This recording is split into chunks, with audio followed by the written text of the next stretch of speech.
तो आदाब, नमस्कार, गुड इवनिंग, सत श्री अकाल। एक बार फिर आप तमाम लोगों का स्वागत है क्राइम तक की कहानी के इस एपिसोड में। उम्मीद है पूरी फैमिली अच्छी होगी।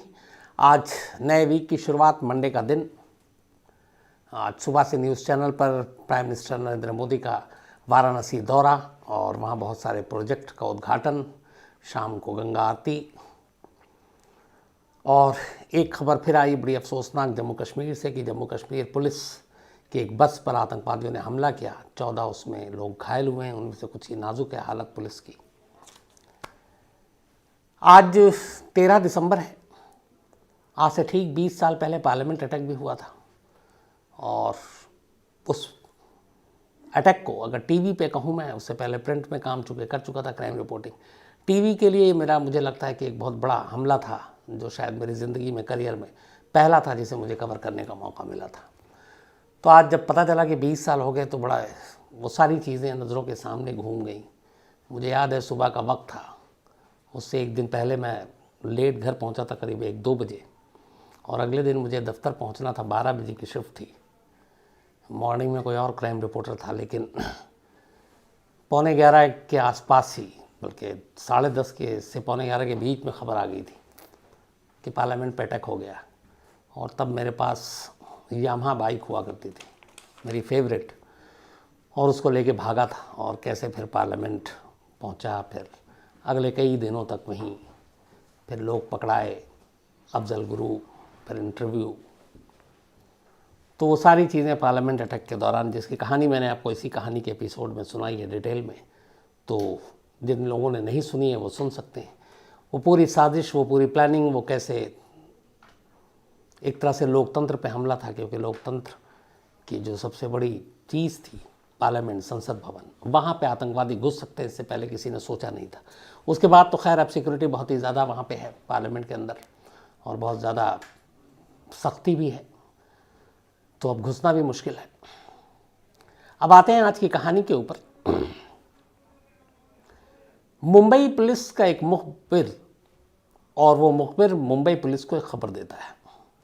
खबर ये थी कि मुंबई के एक डांस बार में सारी सोशल डिस्टेंसिंग, कोरोना के जो रूल्स हैं, जो कानून हैं, उन सबको तोड़ के, जो लाइसेंस के रूल हैं उसको तोड़कर एक डांस बार में लड़कियां डांस कर रही हैं।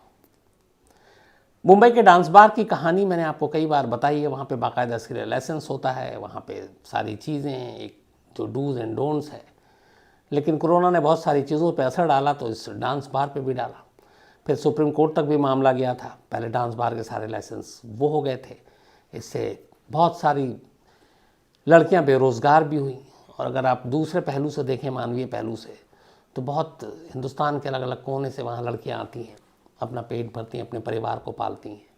डांस एक हुनर है जो वहाँ पे एक उनका पेशा है, और उस तरीके से करती हैं। लेकिन कई जगहों पे ऐसा भी था कि डांस बार के नाम पे जिसमें फरोशी भी हुई। तो ये सारी चीज़ें चलती रही, लेकिन एक बड़ी तादाद लड़कियों की ये थी जो वहाँ पे सिर्फ डांस किया करती थी और अपनी रोज़ी रोटी कमाती थी। तो एक मुखबिर ने खबर दी कि अंधेरी में एक बार है, दीपा बार, और वहाँ पे कोरोना के गाइडलाइंस को फॉलो नहीं किया जा रहा है और बहुत सारे और नियमों का उल्लंघन हो रहा है, और वहाँ पे लड़कियाँ डांस कर रही हैं। पुलिस की टीम उस मुखबिर के बातों पे यकीन करती है और उस डांस बार में पहुंचती है। पहले सादी वर्दी में कुछ लोग जाते हैं वहाँ पे, उसकी चेकिंग करते हैं। बट वहाँ देखते हैं कि कुछ लोग बैठे हुए हैं, सोशल डिस्टेंसिंग भी है, 2 गज की दूरी पे अपना आराम से वो लोग ड्रिंक कर रहे हैं, म्यूज़िक भी है, खाना पीना भी खा रहे हैं। पुलिस को कोई अजीब चीज़ उसमें लगी नहीं। वो लोग आए वापस, उन्होंने कहा कि वहाँ तो ऐसा कुछ है नहीं, सब कुछ नॉर्मल है। फिर मुखबिर को फ़ोन किया गया, तो मुखबिर ने कहा नहीं, मेरी खबर सही है, वहाँ पे इस वक्त भी लड़कियाँ अंदर हैं और डांस कर रही। पुलिस की टीम फिर पहुँची। फिर उसने चारों तरफ बार के हर कोने को खंगाला, देखा वहाँ पे लोग बैठे हुए हैं, लेकिन ना कोई लड़कियाँ हैं, ना कुछ डांस हो रहा है। अब उन्हें लगा कि ये मुखबिर जो है गलत है, लेकिन फिर मुखबिर अपनी बात पर कायम रहा। इसके बाद पुलिस की टीम फिर पहुँचती है। अब वो हर एक चीज़ की तलाशी लेती है। इस दौरान में ये सारी चीज़ें जो 2-3 बार प्रैक्टिस की, कई घंटे निकल गए थे, और पुलिस लगातार वहाँ पे तलाशी ले रही है अपनी मुखबिर की बातों पर कुछ मिल नहीं रहा है। कई घंटे बीतने के बाद जब उन्होंने छत, दीवार, फर्श सारे खंगाल डाले, ठोक ठोक के, पीट पीट के, तो भी कुछ नहीं मिला।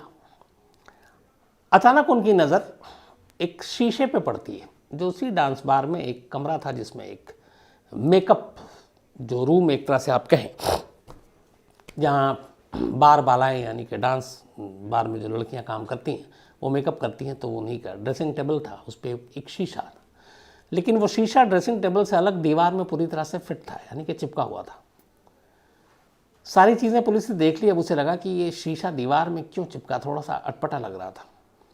पुलिस को कुछ इसके बाद पहली बार लगा कि कुछ गड़बड़ है। उन्होंने शीशा को ठोका, पीटा, देखा, कुछ हुआ नहीं, बट उन्हें कुछ डाउट हुआ। इसके बाद उन्होंने फिर हथौड़े मंगाए, अब शीशा को तोड़ना शुरू किया। जब शीशा टूटना शुरू हुआ, इस दौरान में बार के मुलाजिम, मैनेजर, सबसे कई बार पूछताछ हुई। उन्होंने कहा नहीं, हम तो सब कुछ फॉलो करते हैं। जब हथौड़े से शीशा टूटना शुरू हुआ तब अब पहली बार वहाँ के मुलाजिम, मैनेजर, सबके चेहरे पे पसीना आना शुरू हो गया। थोड़ी देर के बाद पूरा शीशा टूट गया। उस शीशे के पीछे अचानक एक खुफिया दीवार दिखी और उस दीवार पे एक दरवाज़ा दिखा जो आमतौर पे लॉकर जैसा होता है, और उसमें एक इलेक्ट्रॉनिक बटन लगा हुआ था। अब पुलिस ने उसको तोड़ना शुरू किया। जब उस शीशे के पीछे की दीवार, जो एक खुफिया दरवाज़ा था, उसको तोड़ा तो अंदर में अब एक तहखाना जैसा कुछ दिखाई दिया। एक एक करके पुलिस वाले अंदर दाखिल हुए तो वो एक संकरी सी कॉरिडोर टाइप, अंदर गए तो देखा कि बाकायदा एक कमरा है और कमरे में 1, 2, 3, 4, 5, 6 नहीं, पूरी 17 लड़कियां मौजूद हैं, ग्राहक मौजूद हैं, जाम छलक रहा है, खाने पीने की चीज़ें हैं, म्यूज़िक है, बाकायदा स्प्लिट एसी लगा हुआ है। तो डांस बार असल में जहाँ पे होना चाहिए था वो उठकर तहखाने में आ गया था और सब कुछ तहखाने में चल रहा था।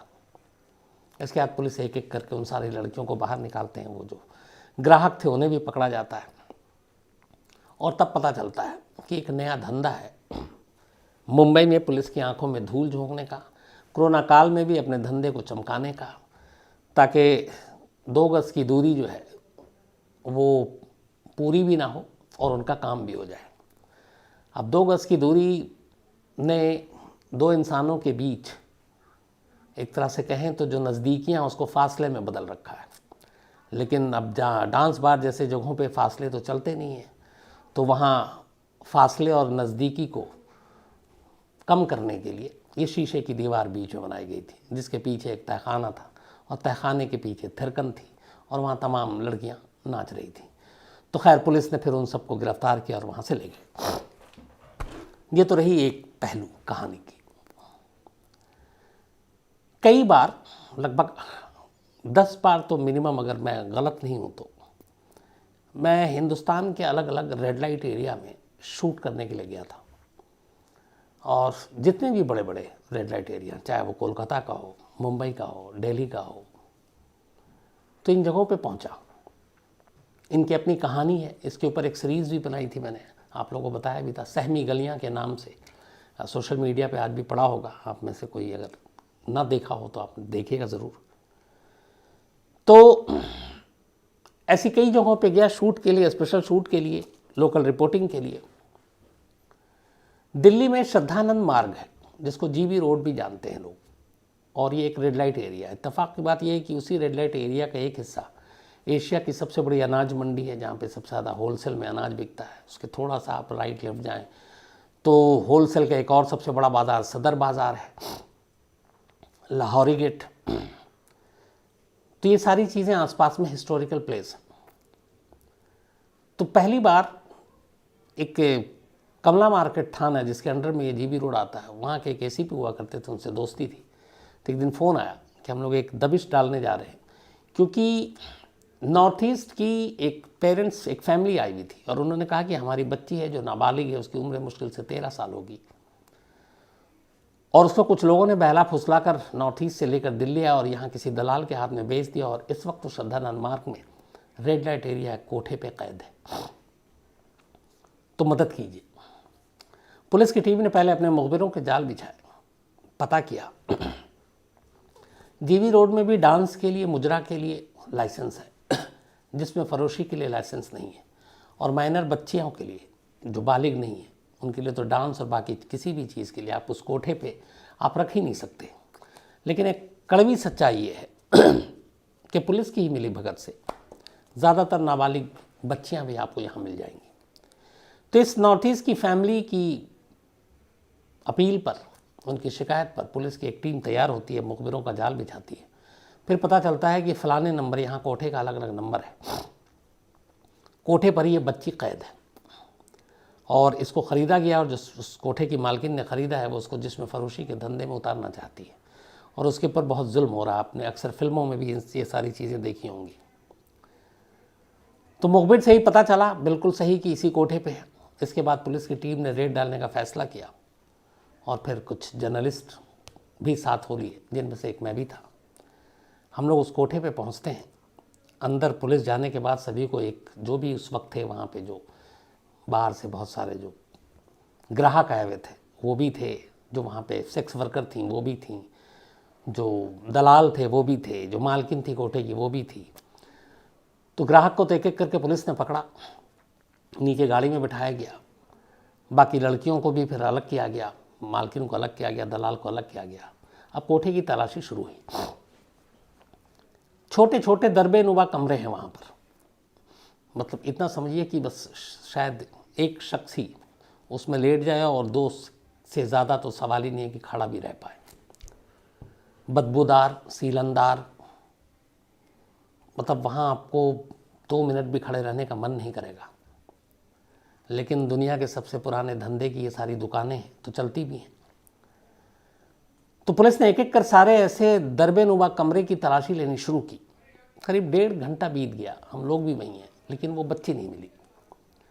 हर तरफ देख लिया, पलंग के नीचे भी देखा, बेड के नीचे देखा, अलमारी खोल कर देखा, नहीं मिला। पुलिस को भी लगा कि गलत खबर मिली है, सूचना गलत थी। इसके बाद पुलिस की टीम लौटने ही वाली थी कि तभी उसी कमला मार्केट थाने में एक सिपाही, जिसको करीब 3 साल हो चुके थे वहाँ पोस्टिंग के, उसने कुछ पुराने केस भी किए थे। उसने अपने साहब से कहा कि सर 1-2 जगह और देखते हैं, इनके यहाँ कुछ खुफिया तहखाने होते हैं। अब जब ये बात हुई तो सारे तहखानों को टटोलना शुरू किया कि कहाँ पे तहखाना हो। दीवारों को ठोका पीटा गया कि कुछ ऐसी होगी, पीछे अगर होल होगा तो आवाज़ आएगी। करते करते करते आखिरकार एक जगह दीवार पे जो पेपर का, जो पेपर वॉल होता है वो लगा रखा था, वो थोड़ा सा कुछ उभरा हुआ था, उस पर ठोका गया। फिर उस वॉल पेपर को फाड़ा गया तो देखा गया कि एक छोटा सा, जिससे एक आदमी एक बार में ही दाखिल हो सके, एक दरवाज़ा टाइप का है टिन का, उसको हटाया गया। बाकायदा रोल करते हुए, रेंगते हुए एक पुलिस वाला अंदर गया तो वहाँ 2 तरफ दाएं और बाएं 2 छोटे छोटे तहखाने थे और उन तहखानों में उस वक्त करीब 6 से 7 बच्चियाँ और लड़कियाँ थीं और नाबालिग ने उनमें 1-2 बालिग भी थी। पुलिस वाला उन सबको एक एक करके बाहर लेकर आया तो पता चला कि जो नाबालिग थी उनको इस धंधे पे मजबूरन उतारने के लिए, उनके ऊपर जुल्म करने के लिए इस तरह कैद रखा जाता था। और जो बालिग थीं उन्हें भी कुछ लोगों ने धोखे से, किसी ने मोहब्बत में मार धोखा खाया और बॉयफ्रेंड के साथ भागा, यहाँ लाकर बेच दिया। वो अच्छे घरों की लड़कियाँ, उसको जबरन कोठे की मालकिन जो इस धंधे में उतारना चाहती है और वो तैयार नहीं है, तो उसको भी सज़ा के तौर पे वहाँ बंद किया गया। तो खैर उस तहखाने से वो तमाम लड़कियाँ और बच्चियाँ बाहर आई और उनमें एक 13 साल की वो बच्ची थी जो नॉर्थ ईस्ट की थी। इसके बाद मालकिन और बाकी लोगों को गिरफ्तार किया गया। बाद में उस बच्ची को उसके फैमिली को दिया गया। पुलिस ने एक प्रेस कॉन्फ्रेंस की, माँ बाप ने दिल्ली पुलिस को बड़ा थैंक्स भी दिया। फिर बाद में इसके बाद धीरे धीरे ये खुलना शुरू हुआ कि दिल्ली के जीबी रोड के हर कोठे पे लगभग कोई ना कोई खुफिया तहखाना है जहाँ पे इस तरह की लड़कियों को, बच्चियों को कैद करके रखा जाता है। इसके ऊपर फिर बहुत सारे स्टोरीज़ की थी हम लोगों ने, लेकिन जो कुल मिलाकर सच्चाई सामने आई वो ये कि 2 ही चीज़ें थीं। एक, खुद माँ बाप जो बहुत गरीब थे, मजबूर थे और उन्हें लगता था कि बेटियां बोझ हैं छोटे छोटे इलाकों की, वो अपनी बेटियों को बेच दिया करते थे औने पौने दाम पर। और जो ख़रीदने वाले लोग होते थे वो लाकर किसी न किसी रेड लाइट एरिया में उन बच्चियों को बेच देते थे। उम्र कम होती थी तो कई जगह पे तो पालते पोसते थे। फिर उसको, कई तो ऐसी बात ये भी हुई कि वो कौन सा इंजेक्शन आता वक्त से पहले बड़ा और जवान करने के लिए, वो तक बच्चियों के ऊपर उनको दिया गया।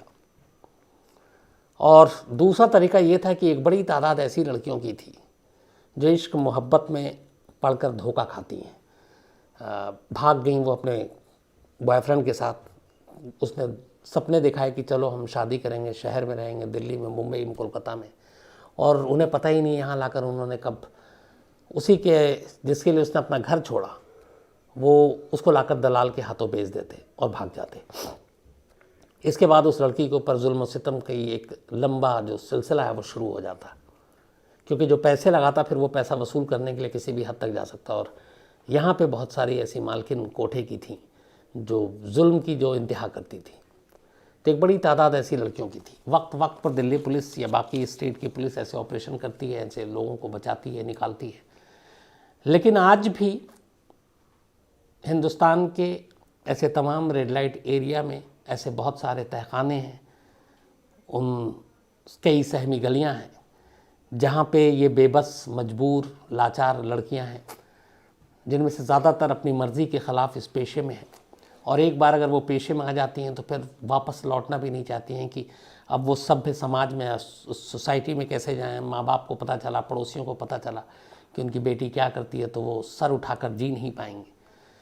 तो ये बहुत सारी मजबूरियाँ होती हैं, जिसके बाद यही होता है कि एक बार अगर उन्होंने इन इलाकों में, इन कोठों पर कदम रख दिया तो फिर ताउम्र वापसी मुश्किल होती है और इन लोगों की ज़िंदगी बड़ी तकलीफदेह होती है।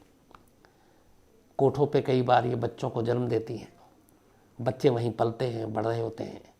कुछ NGO है जो उनको पढ़ाने लिखाने का भी काम करते हैं, लेकिन फिर जैसे जैसे इनकी उम्र ढलती है, जवानी ढलती है, ये इसके बाद चूँकि इस कोठे के भी किसी काम की नहीं रह जाती, बड़ी तकलीफदेह इनकी ज़िंदगी होती है।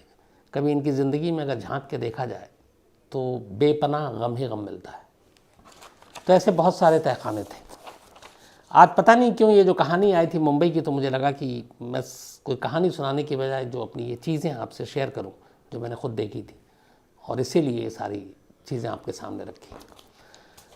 अब ख़त्म करूं उससे पहले आज राशिका जी का जन्मदिन है, तो हैप्पी बर्थडे राशिका जी। इसके अलावा प्रशांत राणे जी की वाइफ का भी आज जन्मदिन है, तो हैप्पी बर्थडे। ये बुलंदशहर नरसेना से हैं। इसके अलावा नंद बंकिम भाई पटेल हैं, इनका भी आज जन्मदिन है, तो हैप्पी बर्थडे नंद भाई। और पृथ्वीराज सिंह परमार जी ने ये भेजा है। मोहम्मद आसिम का भी आज जन्मदिन है, तो हैप्पी बर्थडे आसिम। और जमशेद आलम जो टीचर हैं बेतिया से, उन्होंने ये भेजा है। एजाज़ अहमद साहब का भी आज जन्मदिन है, हैप्पी बर्थडे एजाज़ अहमद साहब। और ये नौर शमा, इन्होंने, बल्कि शायद नूर शमा, सॉरी, इन्होंने भेजा है, इनकी वाइफ है, तो हैप्पी बर्थडे एजाज़ अहमद साहब। इसके अलावा पनीस पटेल साहब का भी आज जन्मदिन है, तो हैप्पी बर्थडे पनीस पटेल साहब। पंकज वाघेला जी ने भेजा है और ये उनके जीजा है। और पंकज वाघेला साहब का भी 2 दिसंबर को बर्थडे था, उनकी शिकायत थी, मैं भूल गया, चलिए कोई बात नहीं, बिलेटेड हैप्पी बर्थडे पूरी क्रांतिक फैमिली की तरफ से। इसके अलावा रानी एंड सीतू, इनकी मैरिज एनिवर्सरी है, तो आप दोनों को बहुत बहुत बधाई। शुभम तायाल ने भेजा था। हरप्रीत सिंह जी जम्मू से हैं लेकिन कनाडा में रहते हैं, स्टूडेंट हैं, पढ़ाई कर रहे हैं, और इन्होंने कहा कि जेफरी डेमिर की कहानी सुनना चाहते हैं, तो मैं आपको ज़रूर सुनाता हूँ जल्दी। और क्राइम रिपोर्टिंग बड़ा एक्साइटमेंट होता होगा, इन्होंने पूछा है, चलिए मैं कभी जवाब देता हूँ आपको। महेंद्र राउत हैं, मुशर्रफ शेख हैं, गांधीधाम कच्छ से, गुजरात। इसके अलावा कृष्ण कुमार वर्मा हैं पंजाब से, और ये कहते हैं कि चॉपर तो चलिए ख़राब मौसम की वजह से हेलीकॉप्टर क्रैश करता है, प्लेन क्रैश क्यों हो करता है? तो ये वो चीज़ है जिसका जवाब कैसे दूं, लेकिन कभी भी कई चीज़ें होती हैं। वेदर ख़राब होने से भी प्लेन क्रैश होता है, टेक्निकल फॉल्ट की वजह से भी होता है, पायलट की वजह से भी होता है, पायलट की गलती की वजह से होता है। हाल में आपको याद होगा एक पायलट, पता नहीं उसका क्या मूड ख़राब था, उसका को पायलट उठ के वॉशरूम गया, उसने कॉकपिट का दरवाज़ा बंद कर लिया और सीधे ले जाकर प्लेन को, क्या वो कौन सी पहाड़ी थी, उससे ले जाकर टकरा दिया, सारे लोग मारे गए। तो कुछ भी हो सकता है। हालांकि वर्ल्ड के एक रिपोर्ट और सर्वे के हिसाब से, हालांकि मैं खुद सबसे ज़्यादा प्लेन में बैठने में डरता हूँ, लेकिन फिर भी बताता हूँ कि दुनिया का जो सबसे सेफेस्ट मोड है, सबसे सेफेस्ट जो ट्रैवल का ज़रिया है, वो प्लेन ही है। आप अगर प्लेन क्रैश, प्लेन हादसों में मरने वालों के फिगर देखें और उसके बाद आप आ जाइए रोड एक्सीडेंट और ट्रेन में, तो कहीं कहीं कहीं ज़्यादा है। तो सेफेस्ट कहते हैं कि प्लेन ही है कि जर्नी है। सड़क हादसा तो वाकई दिल्ली में एवरेज जो है रोड एक्सीडेंट में, मुझे लगता है शायद 10 से ज़्यादा लोगों की पर डे तो रोड एक्सीडेंट में डेथ हो जाती है। ट्रेन का भी यही हाल है। हाँ, बस प्लेन में एक ये है कि ट्रेन और रोड हादसे में जान बचने की भी गुंजाइश बचती है, फ्लाइट में थोड़ी सी कम बचती है। इसके अलावा फरीना नज़ीर हैं कनाडा से। इन्होंने कहा है कि अगर आप कहानियों की टाइटल इंग्लिश में लिखें तो उन तमाम लोगों को सहूलियत होगी जिनको हिंदी नहीं आती है। तो मैं टीम से कहूँगा, कई बार और भी लोगों ने कहा, बीच बीच में होता भी है फिर रुक जाता है, पर मैं इसको इंश्योर करूँगा। Thank you very much Farina साहब। इसके अलावा मानव पटेल जी हैं गुजरात से, फ़िलहाल यूएसए में रहते हैं। नवीन कुमार कामत हैं, कुलदीप सिंह की कहानी सुनना चाहते हैं जिनके ऊपर बॉर्डर फिल्म बनी थी, तो ज़रूर सुनाऊँगा आपको। बिपिन चौबे हैं, साथ में सक्षम भरत हैं। और लैंडमार्क जजमेंट के ऊपर मैंने कभी कहा था कि मैं कुछ अच्छे लैंडमार्क जो जजमेंट आए उस पर कहानी सुनाऊंगा, तो सक्षम भरत साहब याद दिलाने के लिए शुक्रिया। मैं ज़रूर इसके ऊपर जल्दी सुनाऊंगा। तो आज इतना ही कहानी में। अब आपसे मुलाकात होगी कल रात 9 बजे किसी नई कहानी के साथ। तब तक अपना ख्याल रखिएगा। Thank you very much.